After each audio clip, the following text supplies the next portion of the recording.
Ya chicos, buenos días. Vamos a continuar con las clases. Hoy día nos corresponde terminar lo que es el complejo articular de hombro. Ya vimos la clase de hombro 1 que correspondía a la articulación esternoclavicular, acromioclavicular y escapulotorácica. Y hoy día vamos a ver lo que continúa, ¿cierto?, de lo que es la articulación glenohumeral.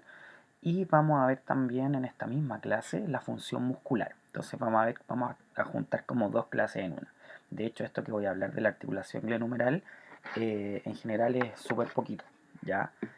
Son aspectos importantes que deben saber, principalmente sobre la fisiología articular, lo que es el rodar y deslizar, lo que son los elementos estabilizadores principalmente, ¿ya?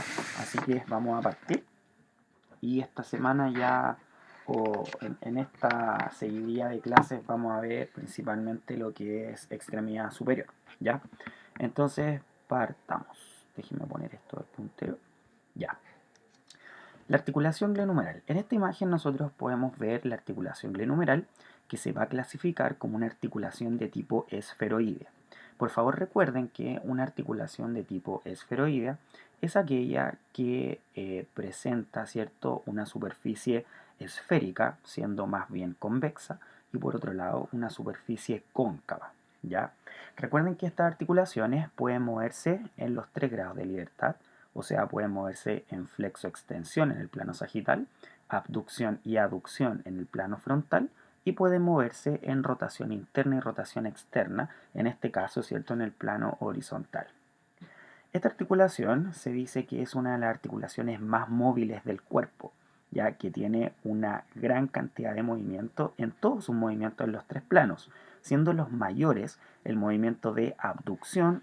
Miren, fíjense que esta es una vista frontal, o sea, estoy mirando de adelante hacia atrás, y en este caso un movimiento hacia acá sería la abducción, ABD, y para adelante, que en este caso no puedo dibujarlo bien, pero lo vamos a poner así, sería el movimiento de flexión. Para ambos movimientos, el hombro es capaz de moverse 120 grados. Ahora, como esta articulación permite una gran movilidad, debe tener también varios elementos estabilizadores. Ya más adelante vamos a hablar de estos mecanismos estabilizadores que van a ser principalmente músculos y ligamentos. ¿Ya? Entonces acá yo veo una vista general con la gran mayoría de, o sea, un corte coronal en donde puedo observar una gran cantidad eh, de tejidos que van a estar rodeando esta articulación. Como por ejemplo, acá puedo ver el tendón de la cabeza larga del bíceps, puedo ver acá en naranjo las superficies articulares, ¿cierto? Puedo ver acá en gris, que sería el espacio articular. Puedo ver esto de acá, fíjense que es como una bolsita. Esa bolsa se llama bursa subacromial, que es muy importante. Después vamos a ver por qué. Esta bursa subacromial, ¿cierto? Veo el acromion acá y veo acá la cabeza del húmero, fosa glenoides, ¿ya? Acá puedo ver, por ejemplo, parte de la cápsula articular, que vendría siendo también relacionado con el ligamento glenohumeral inferior. Y acá tengo esto que es el receso axilar, que es una especie de, tal como su nombre lo dice, un receso, o sea, una extensión de la cápsula articular, ¿cierto? Fíjense que la cápsula no termina aquí inmediatamente, sino que tiene esto para acá. Eso de ahí, ¿cierto? Ese receso permite que el hombro pueda moverse en abducción. Si esta cápsula terminara directamente inserta acá y no tuviera este receso, existiría una limitación a producir estos 120 grados de abducción que les había comentado.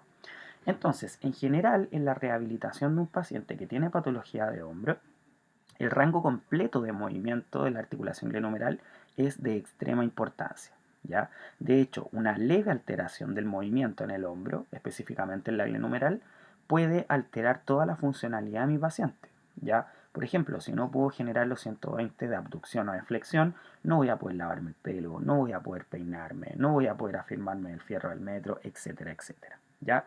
Entonces, esta articulación debemos decir que tiene una gran movilidad, ¿ya? Y debe tener hartos mecanismos que la estabilicen, ¿ya? Porque en general es una articulación que por forma es muy inestable. De hecho, Newman, el libro, ¿cierto?, que ustedes deben leer, menciona esta articulación o hace un símil entre una bola de golf y una moneda. Acá tengo la moneda, ¿cierto? Si la veo como acostadita, y acá tengo la pelota de golf. Si analizo esta analogía, podemos ver que la fosa glenoides corresponde a la moneda y la cabeza del húmero corresponde a la pelota de golf, ¿ya? En este caso podemos ver que acá no es muy congruente, ¿cierto? Porque tengo una superficie plana y otra curva, por lo tanto la congruencia no es tanta. Por ende, al no ser tan congruente, fíjense acá se nota un poquito, es como más bien plano, plano, y esto es muy curvo. Entonces es como lo mismo que estoy dibujando acá. Entonces, para poder mantener esa bola siempre dentro de esta moneda, que sería la fosa glenoides, debo tener una cantidad alta de mecanismos estabilizadores, o quizás no tan alta, pero estabilizadores potentes, ¿ya? Entonces, para tratar de siempre tener pegada esta bola a esta moneda, debo tener elementos que generen una fuerza compresiva sobre la articulación, ¿ya? Entonces esos van a ser los mecanismos que estabilizan, aquellos que tratan de mantener siempre la bolita pegada a la moneda o la cabeza del húmero pegada a esta fosa glenoides, ¿ya? Entonces recuerden lo importante de esta articulación, tiene una gran movilidad, tiene hartos elementos estabilizadores y es una articulación de tipo esferoidea que puede moverse en los 3 grados de libertad: flexión-extensión, abducción-aducción y rotación externa y rotación interna. Anatómicamente vamos a encontrar ciertos ángulos o cierta orientación que va a tener tanto la cabeza del húmero como la fosa glenoides. Yo acá puedo ver el ángulo de inclinación de la cabeza del húmero, que esto quiere decir que la cabeza del húmero, si acá yo tengo el eje del hueso, no está mirando directamente hacia medial, sino que se encuentra mirando un poquito hacia superior y medial. Entonces, esa angulación con la cual está mirando la cabeza del húmero hacia medial, se encuentra también un poquito hacia inferior, perdón, hacia superior, que van a ser 135 grados, ¿ya? Entonces, fíjense que si yo parto midiendo el ángulo de acá, esto se encuentra mirando hacia arriba en 135 grados. Ahora, si yo miro desde arriba, fuego artificial, si yo miro desde arriba, ya puedo observar que la cabeza del húmero no mira directamente hacia medial. Por ejemplo, vamos a pensar que esta es la vista superior. Acá tengo la fosa glenoides, ¿cierto? La cabeza del húmero no mira directamente hacia medial, siendo esto medial, esto lateral, sino que se encuentra mirando un poquito hacia atrás, siendo esto anterior y esto posterior. Ese ángulo con el que mira hacia atrás se denomina retroversión de la cabeza humeral o ángulo de retroversión de la cabeza del húmero. Esta angulación hacia atrás es de 30 grados, ¿ya? Por lo tanto, yo digo que la cabeza del húmero está mirando hacia arriba 135 grados y a la vez está mirando hacia atrás 30 grados, ¿ya? Por otro lado, ¿cierto? La fosa glenoides se encuentra mirando no solamente hacia lateral, porque perdón, esto es medial, esto es lateral, esto es superior y esto es inferior. Por lo tanto, la fosa glenoides no está mirando totalmente hacia lateral, sino que se encuentra mirando un poquito más arriba. Fíjense que se encuentra así, inclinada. Esa inclinación superior que tiene la fosa glenoides es de cerca de 5 grados. No es tanta, es pequeñita, pero no se encuentra directamente mirando hacia lateral, sino que está mirando hacia lateral y superior, ¿ya? Entonces, esta forma en donde yo tengo a la cabeza del húmero mirando hacia arriba y a la fosa glenoides mirando hacia arriba, hace que esta articulación tenga una pequeña congruencia, porque acá la cabeza del húmero va a estar apoyada sobre la fosa glenoides y no va a permitir que se vaya directamente hacia abajo, va a estar como limitando ese movimiento hacia abajo. Recuerden que el húmero está suspendido sobre la fosa glenoides. Las únicas estructuras que lo van a estar afirmando van a ser los mecanismos estabilizadores que vamos a ver después, ¿ya? Acá podemos ver una visión general superior de la cintura escapular, en donde podemos ver las angulaciones de las distintas estructuras con respecto, ¿cierto?, a un plano coronal. Estas líneas negras van a ser el plano coronal que me va a dividir, ¿cierto?, el cuerpo en una parte anterior y en una parte posterior. Entonces partamos acá con la clavícula o la articulación esternoclavicular. Podemos ver que la clavícula, el eje mecánico de la clavícula, se encuentra angulado 20 grados, ¿cierto?, posterior a este plano coronal, ¿cierto?, considerándolo del esternón. Imaginemos que el plano atraviesa el esternón. Está 20 grados hacia posterior. Podemos ver que la cabeza del húmero también se encuentra con una retroversión que ya habíamos hablado de ella, que no está mirando totalmente hacia medial, sino que está mirando hacia posterior y medial. Posteromedial. Esa angulación es de 30 grados con respecto al plano coronal. Y por último, tengo que la escápula también se encuentra angulada. Ya fíjense que sigue la línea de las costillas. Esta angulación que tiene la escápula va a ser de 35 grados. Ahora, estas angulaciones para mí personalmente no son tan importantes, ¿ya? Son como de biomecánica de la vieja escuela. A mí lo que me interesa van a ser otras cosas más funcionales, ya como por ejemplo los mecanismos estabilizadores, los movimientos que va a sufrir esta articulación y la artrocinemática asociada a cada movimiento. Pero esto deben conocerlo. Entonces la clavícula se encuentra en 20 grados hacia posterior, el húmero, la cabeza humeral en 30 grados y la escápula se encuentra a 35 grados también. Acá puedo ver una imagen de la clavícula, ¿cierto? Por posterior y por anterior, en donde puedo ver todas las inserciones musculares que va a tener. No va el caso ahora que veamos las inserciones musculares, porque eso lo vamos a ver en la siguiente clase. Pero lo que me interesa acá es que ustedes comprendan y entiendan que la escápula es un sitio de inserción amplio, o un amplio sitio de inserción para la musculatura. ¿Sí? Pasa.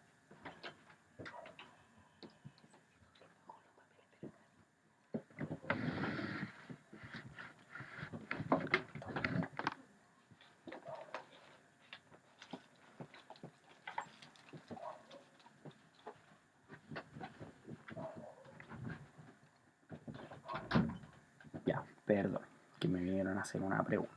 Entonces estaba comentando, ¿cierto?, que la escápula presenta amplios sitios de inserción muscular. Esto es debido a que la escápula, ¿cierto?, es una piedra angular en el movimiento de la extremidad superior. Es extremadamente importante. Recuerden que cuando nosotros hablamos anteriormente del movimiento de la articulación esternoclavicular y acromioclavicular, dijimos que estos movimientos tributaban principalmente al ritmo escapulohumeral. Y este ritmo escapulohumeral, ¿cierto? En él era muy importante el movimiento de la escápula, porque la escápula, al ser una articulación falsa, ¿cierto? No presenta un movimiento propio. Por lo tanto, ese movimiento debe generarlo tanto la articulación esternoclavicular como acromioclavicular. Por ende, la escápula es muy importante para mantener la estabilidad en la articulación y para generar el movimiento. Es una función bastante dicotómica, que son opuestas, pero luego van a entender por qué. Acá tengo, ¿cierto? Por ejemplo, ustedes me habían comentado que de repente les costaba un poquito la anatomía. Acá puedo ver algunos músculos importantes, ¿cierto? Acá tengo el supraespinoso, el infraespinoso, redondo menor. Estos tres músculos, junto con el subescapular, van a ser músculos importantísimos para mantener la estabilidad de la articulación glenumeral. Acá se supone que yo tengo la cabeza del húmero, ¿cierto? Esta cabeza del húmero está afirmada a la fosa glenoides o coaptada gracias a estos músculos. Tengo el músculo subescapular, se me fue un poquito, creo que me fui para el otro lado. Acá, ¿dónde voy? Aquí. Tengo acá el músculo subescapular, voy a tener el músculo supraespinoso y por atrás voy a tener el músculo infraespinoso y voy a tener también el redondo menor, ¿ya? Entonces, estos músculos van a coaptar a la cabeza del húmero o la van a mantener siempre pegada a la fosa glenoides, ¿ya? Entonces, estos músculos le van a brindar estabilidad a la articulación. Por otro lado, para poder generar los movimientos completos del húmero, la escápula es necesario que se mueva. Por lo tanto, acá yo también voy a tener músculos movilizadores. Como por ejemplo, voy a tener los músculos como el trapecio superior, voy a tener el elevador de la escápula, voy a tener los romboides y voy a tener también el trapecio inferior por acá abajo. Voy a tener también el músculo dorsal ancho. Todos estos músculos van a tributar al movimiento de la escápula, ¿ya? Entonces la escápula, por un lado, debe ser móvil para que se puedan generar todos los rangos de movimiento necesarios y por otro lado debo tener una función de estabilidad, pero esa función de estabilidad la necesito principalmente acá, en la glenohumeral. Y esa estabilidad muscular va a estar dada por los músculos del manguito rotador. ¿Cuáles van a ser los músculos del manguito rotador? Y por favor no los olviden. Voy a tener primero, no es necesariamente un orden jerárquico, el músculo supraespinoso. Voy a tener el músculo infraespinoso. Voy a tener el músculo subescapular. Y voy a tener, por último, el músculo redondo menor, ¿ya? El redondo mayor no forma parte del manguito de los rotadores, ¿ya? Ojo con eso. Estos 4 músculos no los pueden olvidar jamás, porque estos músculos son los que van a estabilizar la glenohumeral. Estabilizar la articulación glenohumeral, ¿ya? Acá puedo ver otra imagen en donde veo la articulación y veo los ligamentos que tienen relación con la articulación. En la parte más profunda yo siempre voy a tener la cápsula articular, ¿ya? Entonces si me voy de profundo a superficial, primero voy a tener la cápsula articular. Recuerden que todas las articulaciones tienen cápsula articular. Superior o más superficialmente a la cápsula articular, yo voy a tener 3 ligamentos. Voy a tener el ligamento glenohumeral inferior, que serían estos dos. Voy a tener el ligamento glenohumeral medio, que sería este fascículo de acá. Y voy a tener el ligamento glenohumeral superior, que sería este de acá. Entonces luego tendría los ligamentos glenumerales, o también denominados ligamentos también capsulares, que no es lo mismo que la cápsula articular, ojo. Entonces voy a tener los ligamentos, le voy a poner L nomás, glenohumerales. Estos ligamentos glenumerales, recuerden que van a ser 3. Voy a tener 2.1 correspondiente al ligamento glenumeral inferior.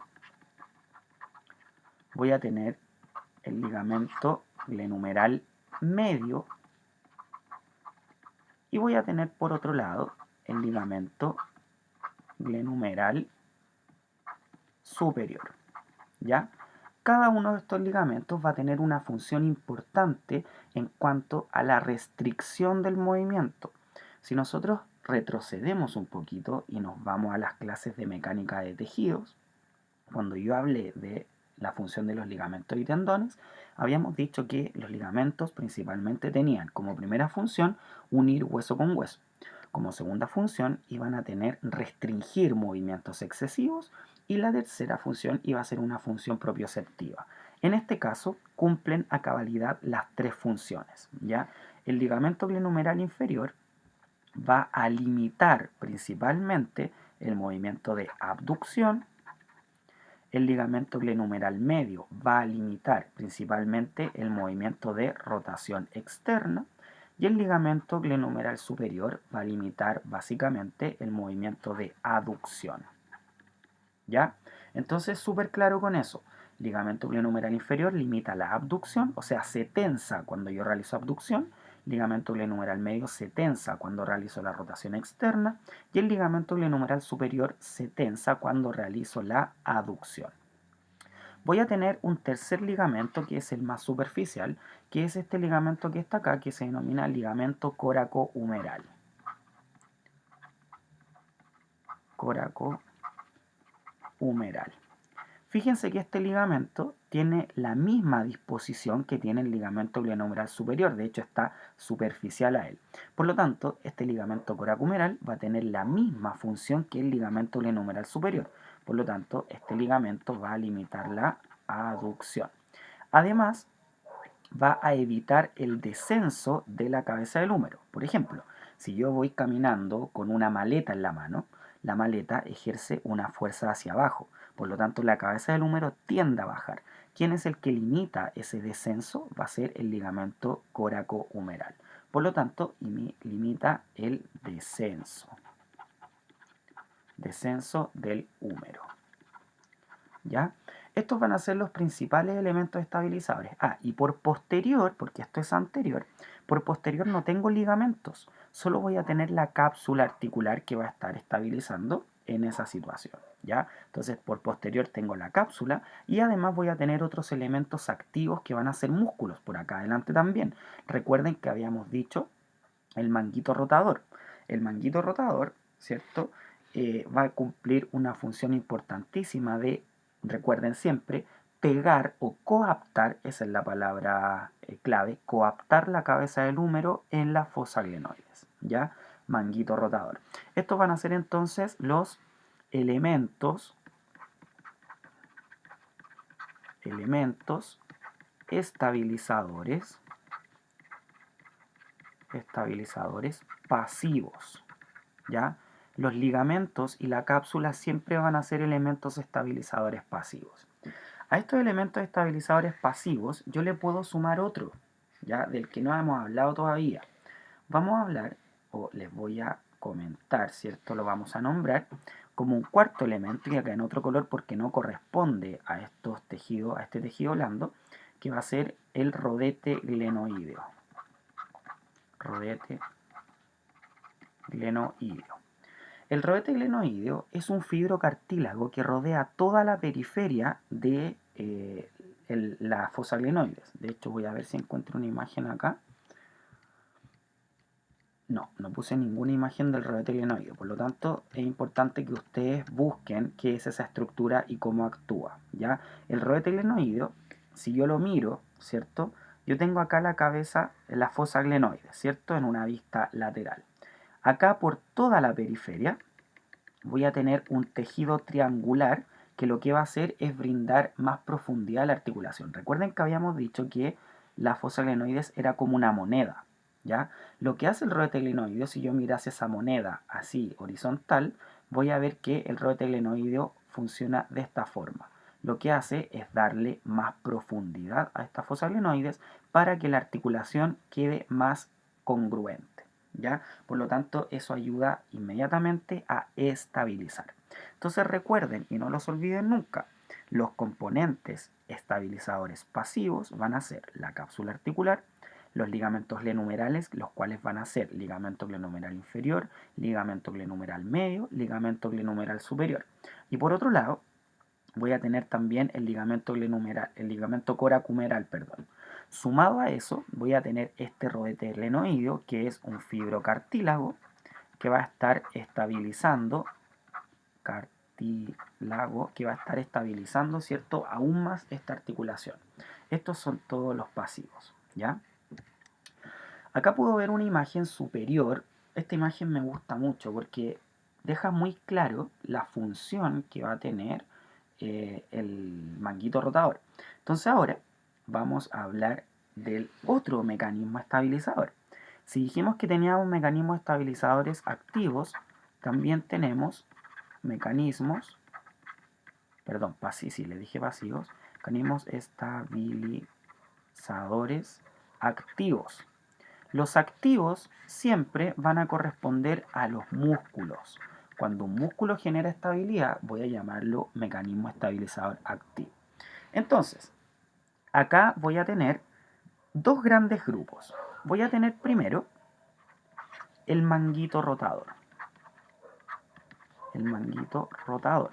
Entonces ahora, si esto fuera una clase presencial, yo esperaría que ustedes me fueran nombrando los músculos del manguito rotador. Tenemos primero, ¿cierto? 1.1, el músculo supraespinoso.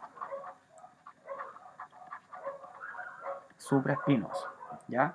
De hecho, acá no se logra ver dónde está el supraespinoso. A ver, redondo menor, infraespinoso, subescapular. Estaría un poquito más abajo, ¿ya?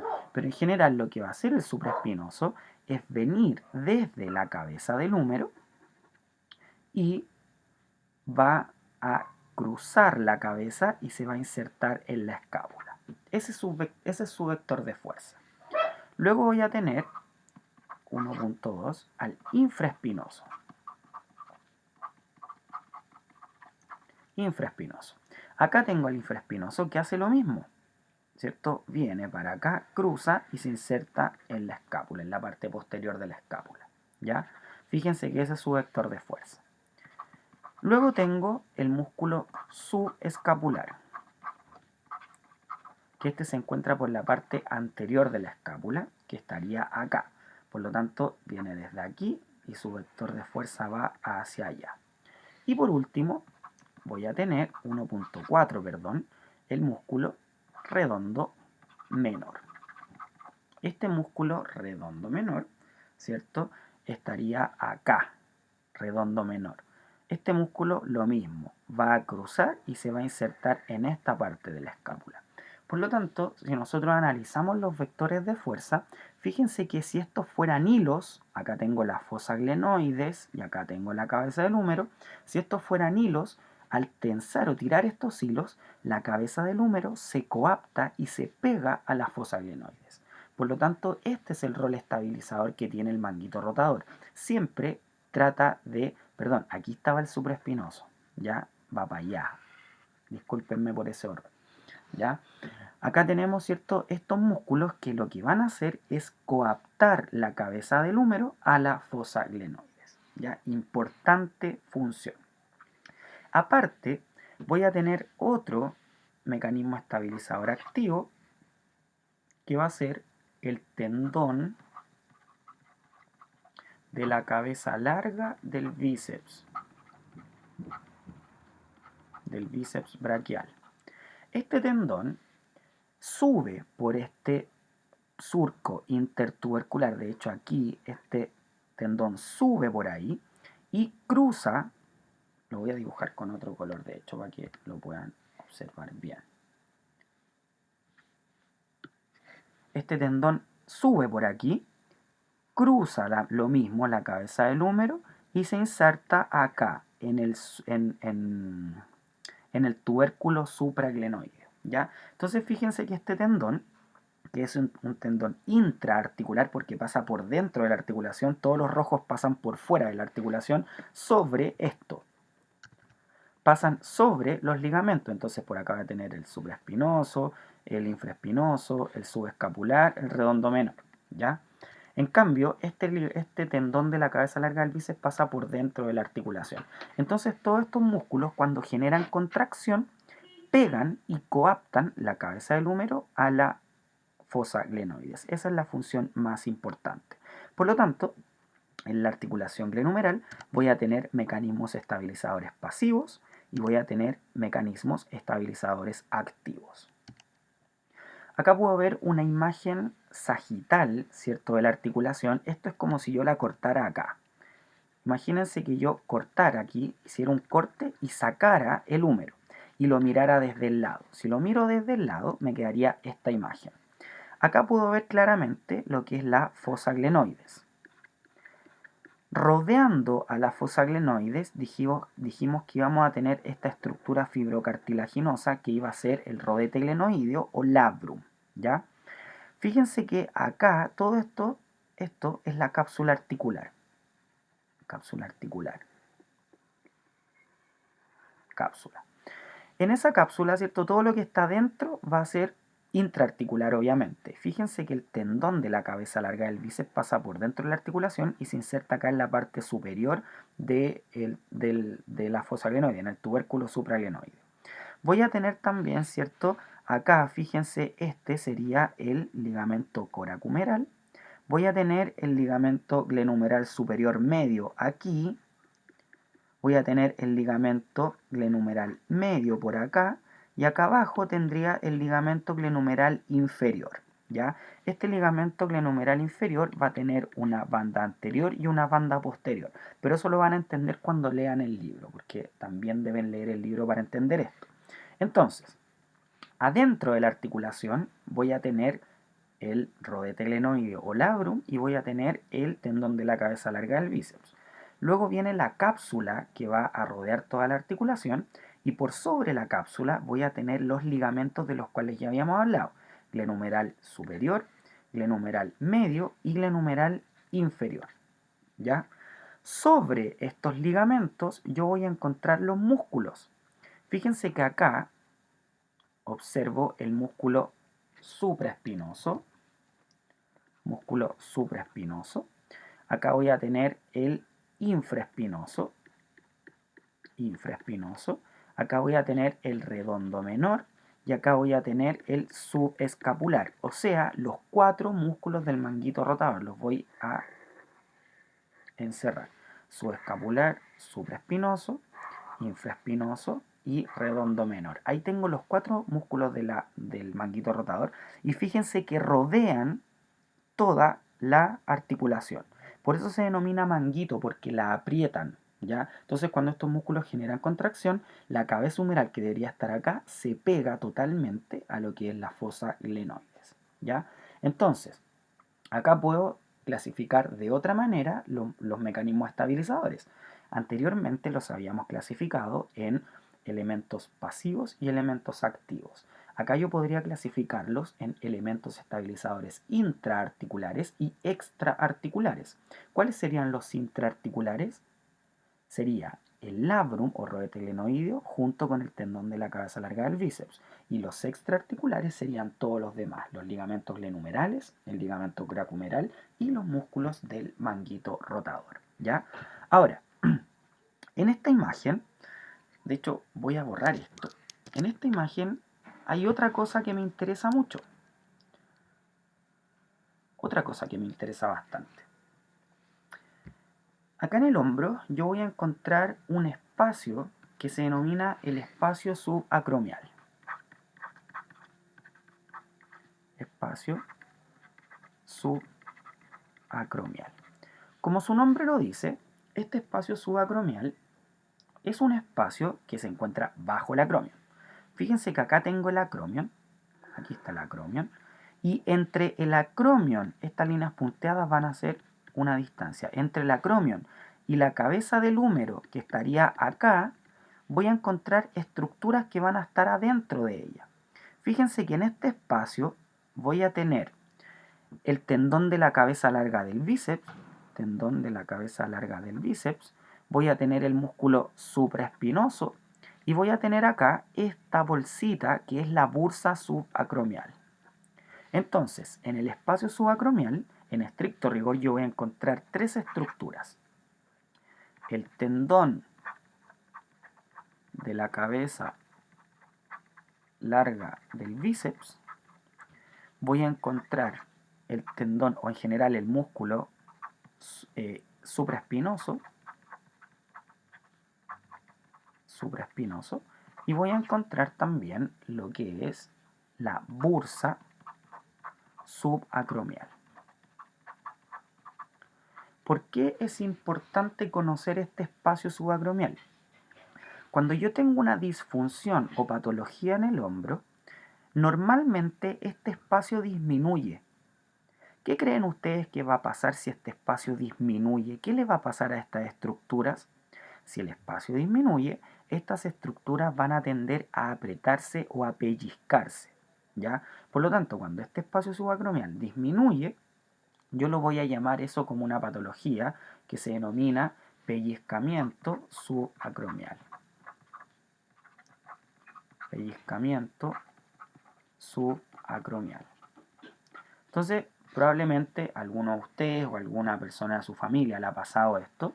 Esto pasa principalmente en mujeres sobre los 40 años, en donde por mala postura, por mecanismos repetitivos o por cualquier cosa que pueda alterar este espacio, se genera un pellizcamiento de estas estructuras que va a terminar en inflamación de la bursa, inflamación o degeneración del tendón del supraespinoso y un pellizcamiento también y una tendinopatía del músculo del tendón de la cabeza larga del bíceps, lo que va a repercutir en la correcta mecánica del hombro, ¿ya? Si existe dolor en esa articulación o en esa zona, la persona no va a poder realizar normalmente lo que es la abducción ni tampoco la flexión, por lo tanto va a perder su funcionalidad. Importante lo del espacio subacromial. Acá está, fíjense que está marcado acá con este color naranjo, espacio subacromial, y recuerden que por este espacio subacromial yo tengo acá la bursa, tengo el tendón del supraespinoso y tengo el tendón de la cabeza larga del bíceps. ¿Ya? Tengo las 3 estructuras que pasan por ahí. Y si la cabeza del húmero sube o el acromion baja, acá se va a generar una patología. Ese espacio va a disminuir y va a producir una cantidad tremenda de dolor. Ya, analicemos ahora un poquito la osteocinemática. Osteocinemática. Ya. La osteocinemática nosotros dijimos que íbamos a tener movimiento en los 3 grados de libertad. Primero vamos a analizar el plano sagital. En el plano sagital yo podía encontrar los movimientos de flexión y movimientos de extensión. Cuando hablo de la osteocinemática, yo siempre debo hablar de los rangos de movimiento permitidos. En el movimiento de la flexión, ¿cierto?, que es cuando yo muevo hacia adelante con un eje perlateral, voy a encontrar un rango de movimiento permitido de 120 grados en la articulación glenohumeral. Si bien yo puedo elevar el hombro, o sea, en flexión hasta los 180, 120 solamente van a estar aportados por la articulación glenohumeral. El restante va a estar dado por el movimiento de la escápula en el ritmo escapulohumeral. Recuerden que la escápula se mueve 60 grados, de los cuales 30 están dados acá adelante por la esternoclavicular y 30 están dados acá por la acromioclavicular. No olvidar lo que es el ritmo escapulohumeral, chiquillos. En el movimiento de extensión voy a tener disponible entre 45 y 55 grados. De hecho, háganlo. Si yo hago un movimiento de extensión, ese movimiento se limita. No es tanto como el movimiento de flexión, ¿ya? Eso básicamente es porque nuestro cuerpo y nosotros como humanos siempre funcionamos hacia adelante, ¿ya? Tenemos nuestra cara mirando hacia adelante y en general nos movemos hacia adelante. Por lo tanto, cuando yo quiero hacer alcances o movimientos de las manos, siempre los voy a hacer hacia adelante o hacia el lado. Es muy raro que yo haga movimientos hacia atrás, ¿ya? Ese sería el movimiento en el plano sagital. El movimiento en el plano coronal, van a ser el movimiento de abducción y de aducción. Abducción cuando separo el brazo de mi línea media y aducción cuando lo acerco. El movimiento de abducción, al igual que la flexión, va a ser de 120 grados. Acá lo mismo.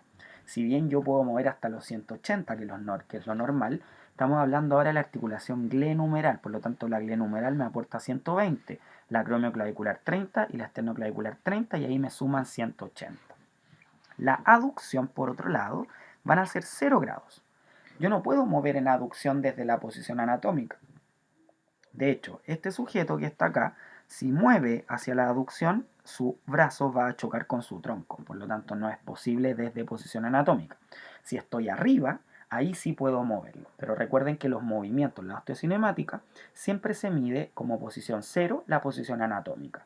Por lo tanto, desde esta posición anatómica para acá no puedo hacer. Para allá sí puedo hacer 120 grados. En la flexión puedo hacer 120 y en la extensión puedo hacer de 45 a 55. En el plano horizontal voy a tener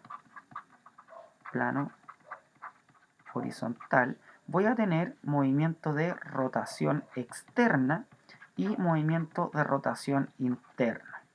La rotación externa me permite cerca de 60 a 70 grados de movimiento y la rotación interna me permite de 75 a 85 grados, ¿ya? Entonces, rotación externa me permite de 60 a 70 y la rotación interna de 75 a 85. Eso es lo normal de movimiento en el hombro. Entonces, si se dan cuenta, es una articulación que tiene una gran amplitud de movimiento. Por lo tanto, para que esa amplitud de movimiento pueda generarse normalmente, yo debo también generar una óptima artrocinemática, ¿ya? La artrocinemática, ¿cierto? La vamos a ver acá. De hecho, acá no sé cómo borrar esto, pero lo vamos a hacer acá abajito. La artrocinemática. La artrocinemática, recuerden que es el rodar y deslizar o rotar si corresponde. Entonces, en el plano sagital teníamos el movimiento de extensión y el movimiento de flexión. Cuando ocurre la flexión y la extensión, solo un punto. Vamos a ver si es que tenemos otro dibujo mejor. A ver. Ya, acá. Por ejemplo, acá yo tengo la escápula y la cabeza del húmero. Cuando yo me muevo en la extensión o hacia la flexión, lo que va a suceder es que un punto de la cabeza del húmero se va a mover sobre un punto de la fosa glenoides. ¿Cómo se movía ese o cómo se llamaba ese tipo de movimiento donde un punto se movía sobre otro punto? Eso se llamaba spin o rotar, ¿ya? Por lo tanto, en la flexión y la extensión no ocurre un rodar y deslizar, sino que hay un spin. Recuerden, aquí lo voy a poner. A mí me gusta decirle spin. Spin es lo mismo que rotar. En la extensión se produce un spin y en la flexión también. Entonces en la extensión voy a tener un spin posterior y en la flexión un spin anterior.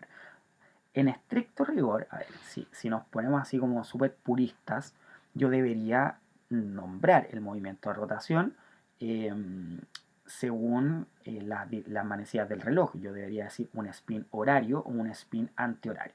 Pero no nos vamos a confundir con eso y solamente vamos a decir que en la flexión y la extensión ocurre un spin. Nada más. Listo, se acabó. Luego voy a tener el movimiento de abducción. En el movimiento de abducción, yo voy a tener que, cuando hago el movimiento, voy a tener una rodadura hacia superior y voy a tener un deslizamiento inferior. ¿Ya? Esa sería la artrocinemática de la abducción. Rueda hacia superior y desliza hacia inferior. En la aducción sería totalmente lo contrario. Sería una rodadura hacia inferior y un deslizamiento superior. En el caso de la rotación externa, en la rotación externa voy a tener una rodadura hacia posterior y voy a tener un deslizamiento hacia anterior.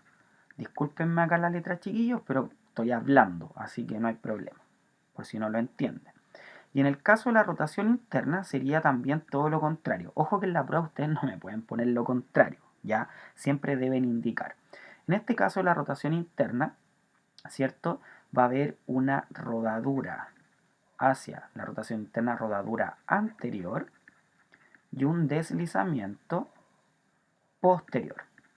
Ahora, es importante destacar que yo acá acabo de cometer un error súper garrafal. O sea, hasta cierto punto un error. Porque yo cuando hablo de la artrocinemática, siempre debo indicar qué es lo que está rodando y deslizando. En este caso, lo que genera spin, rodadura y deslizamiento va a ser la cabeza del húmero. Entonces yo acá debería decir, en la abducción se genera una rodadura de la cabeza del húmero hacia superior y un deslizamiento de la cabeza del húmero hacia inferior. Recuerden que en el movimiento de la extremidad superior, normalmente el movimiento se da en cadena cinemática abierta. Por lo tanto, voy a estar moviendo la cabeza del húmero sobre la fosa glenoides que va a estar fija. ¿Ya? Entonces acá el movimiento siempre es en cadena cinemática abierta. Normalmente es eso, a menos que ustedes estén haciendo un ejercicio de CrossFit o lo que sea, en donde tienen que pararse de manos. Si ocurre eso, sería cadena cinemática cerrada. Entonces eso sería, ¿cierto?, la osteocinemática y la artrocinemática. Por favor, les recomiendo que se hagan un cuadrito mucho más bonito de lo que lo hago yo, porque yo lo hago pésimo acá en estas diapos, y para que lo estudien y lo tengan a mano. ¿Ya? Para la prueba, chiquillos, siempre tengan a mano lo que es la artrocinemática y la osteo también. Acá puedo ver el movimiento de abducción, ¿cierto? Fíjense que estoy elevando en el plano frontal el húmero y acá estoy generando una rodadura, ese roll hacia superior, y voy a estar generando un slide o deslizamiento hacia inferior. Si estoy deslizando hacia abajo, fíjense que estoy tensando el ligamento que se encuentra por abajo. Está funcionando como una hamaca.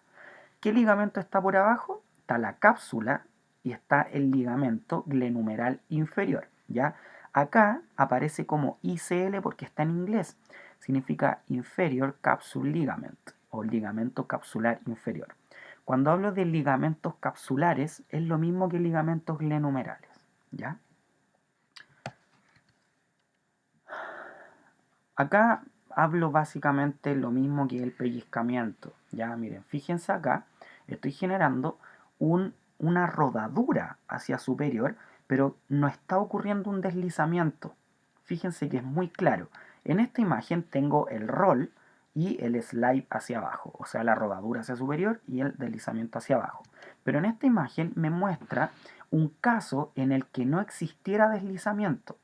Si no existe deslizamiento, fíjense que la cabeza humeral rueda hacia superior y choca con esta parte que es el acromion. Por lo tanto, fíjense lo que sucede en el espacio subacromial. Se aprieta, se pellizca, por eso esas líneas ahí.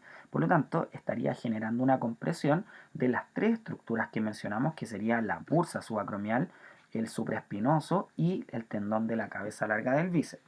Esto se podría dar, por ejemplo, cuando el músculo infraespinoso y subescapular no están deslizando hacia abajo, porque esos son los músculos que generan el deslizamiento hacia abajo, ¿ya? De hecho, en la artrocinemática de la abducción, déjenme ver, creo que acá está, no, acá lo vamos a explicar. Esto es el movimiento de abducción, la mecánica de la abducción, importantísimo. El manguito rotador va a tener tres funciones. La función más clásica es que rota, genera rotación. Por ejemplo, el supraespinoso con el infraespinoso van a rotar externo y el subescapular interno. Esa sería la función que ustedes le enseñaron en anatomía. Luego tengo la función de coaptar la cabeza del húmero, coaptar la cabeza humeral, que eso ya lo habíamos hablado antes, que debido a su vector, ¿cierto?, generaban una compresión y eso estabilizaba. Y la tercera función, que es una de las más importantes mecánicamente, es la de generar la artrocinemática. En el movimiento de abducción de hombro, la artrocinemática es importantísima para no generar un pellizcamiento. Fíjense que en esta imagen yo puedo ver que hay una serie de músculos. Voy a tener el músculo deltoides, voy a tener el músculo supraespinoso y voy a tener acá otro grupo que va a ser subescapular infraespinoso redondo menor. Entre estos van a generar, ¿qué cosa? El manguito rotador.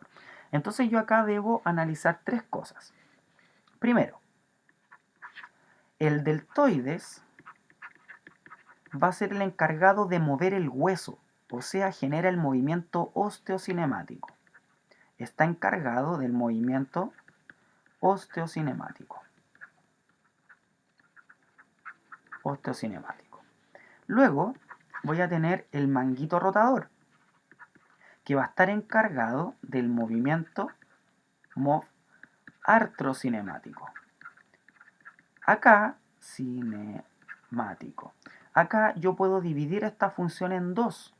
Puedo dividir, me falta espacio, voy a continuarlo acá arriba. Acá yo debería hacer una flecha, pero la voy a continuar acá arriba. Voy a tener el músculo que genera la rodadura. La rodadura va a estar dada por el músculo supraespinoso. Fíjese, roll, y se relaciona directamente con el supraespinoso. Entonces la rodadura la da el músculo supraespinoso y el deslizamiento hacia inferior estaría dado por estos tres músculos, el subescapular, el infraespinoso y el redondo menor. Fíjense el vector, viene hacia abajo y medial, por lo tanto está coaptando la articulación, la está pegando y además la está deslizando hacia abajo, ¿ya? El supraespinoso está coaptándola, pero a la vez la está rodando. Por lo tanto, en la mecánica de la abducción, el deltoide genera la osteocinemática, o sea, mueve el hueso. El supraespinoso lo que hace es rodar y coaptar hacia superior, y el subescapular, infraespinoso y redondo menor, que son los otros del manguito rotador, tienen la función de coaptar y además de deslizar hacia inferior. Ahora, en el caso anterior, que es este, fíjense que esto está fallando. Estos músculos no están deslizando hacia abajo, por lo tanto yo tengo acá al supraespinoso y acá tendría al músculo deltoides. Entonces el músculo deltoides, fíjense que tiene un vector directamente hacia arriba. Por lo tanto, lo que va a hacer sobre el húmero va a ser directamente trasladarlo hacia arriba. Y si lo traslado hacia arriba, me va a generar pellizcamiento.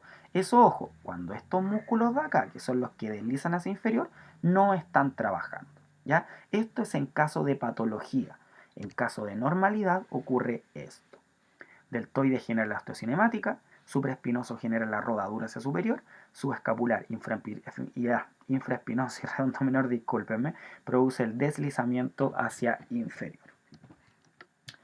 Acá puedo ver el movimiento de flexión, ¿cierto? Fíjense que tengo acá una vista sagital, acá tengo el húmero moviéndose hacia arriba, acá puedo ver que un punto del húmero contacta con un punto de la fosa glenoides y se genera este spin o rotación, ¿ya?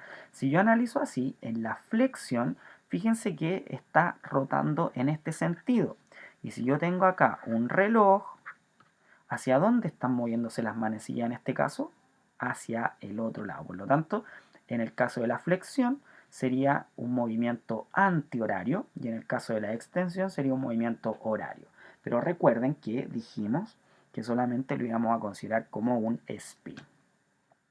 Acá estoy observando el movimiento de rotación externa. Fíjense que acá está posterior y acá anterior. Fíjense que la rodadura se va a dar hacia posterior y el deslizamiento hacia anterior. ¿Y quién va a estar limitando el deslizamiento anterior?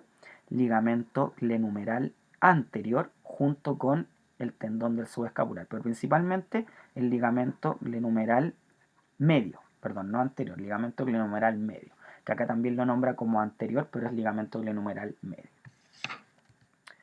Y acá puedo ver el ritmo escapulohumeral, que ya lo explicamos en la clase anterior, en donde puedo ver que la articulación glenumeral, ¿cuánto es lo que me brinda a la abducción? 120, porque eso es lo único que se puede mover.